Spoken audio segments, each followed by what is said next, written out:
Bonjour à tous.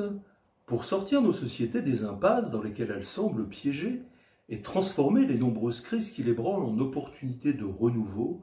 nous avons besoin, je le soulignais hier, de retrouver le goût de l'invention et de la liberté pour repenser notre rôle dans le devenir global et reconquérir notre souveraineté personnelle. Il s'agit finalement de se donner la possibilité d'être plus vivant, de cette vie qui se renouvelle sans cesse et qui est d'une diversité, d'une richesse toujours étonnante, en découvrant qu'au-delà de nos routines et de nos habitudes, de nos appétits et de nos distractions, nous avons la capacité d'évoluer et de nous transformer. Nous ne sommes figés ni dans une identité définitive, ni dans nos modes de pensée ou de comportement, ni dans nos inquiétudes et soucis divers.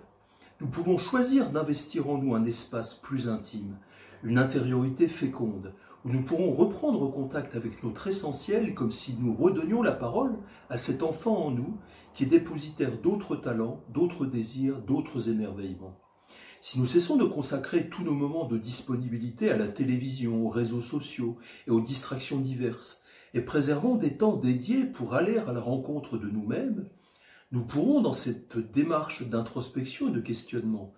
découvrir combien nous sommes comme entravés par une multitude d'idées reçues, de préjugés impensés, d'automatismes émotionnels, de routines inconscientes que nous croyons être nous-mêmes, alors que ce sont des croyances et des limites qui résultent en grande partie de l'héritage familial et de l'imprégnation de notre éducation et de la culture de notre époque.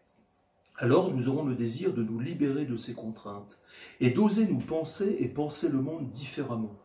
Nous commencerons à rechercher d'autres réponses, d'autres éclairages que ceux auxquels nous nous étions confiés jusqu'alors, et à sentir qu'il y a derrière ce voile épais et lourd, cette intrication complexe de conception et de représentation qui saturent et assourdissent nos cerveaux et ont produit ces systèmes aujourd'hui ingérables qui mobilisent nos sociétés, des réalités beaucoup plus simples que nous avons oubliées car nous sommes en fait déconnectés des vraies richesses de la vie.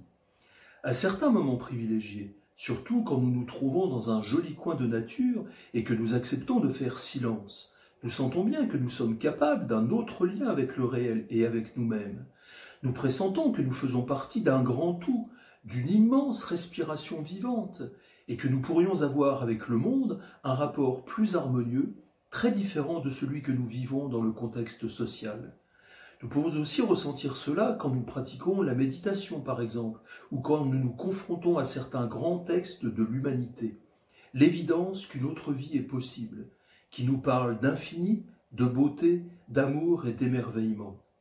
Et nous constatons alors qu'il y a en nous tant d'obstacles qui nous empêchent d'accéder à cette vie plus grande et plus libre. Obstacles qu'il nous faut peu à peu réduire pour libérer de l'espace, afin que s'éveille en nous autre chose, que notre essence, ou comme d'autres l'appellent, notre enfant intérieur, puisse reprendre sa croissance et accueillir ce renouveau.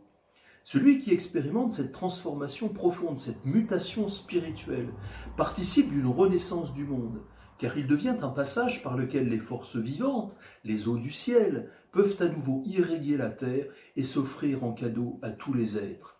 C'est pourquoi il est important de se souvenir que chaque petite victoire que nous obtenons en privilégiant le bon loup, pour reprendre la parabole amérindienne du bon et du mauvais loup, profite à toute l'humanité, et que nos efforts pour nous éveiller et échapper à l'attraction de tout ce qui nous tire vers le négatif, le pessimisme et l'abandon, se lient aux efforts de tous ces inconnus qui avancent pas à pas vers la lumière et nous renforcent tous. Je le rappelle souvent, tous les humains sont liés, comme une grande entité vivante, dans laquelle chaque respiration, chaque pensée, chaque parole, chaque action compte pour tous.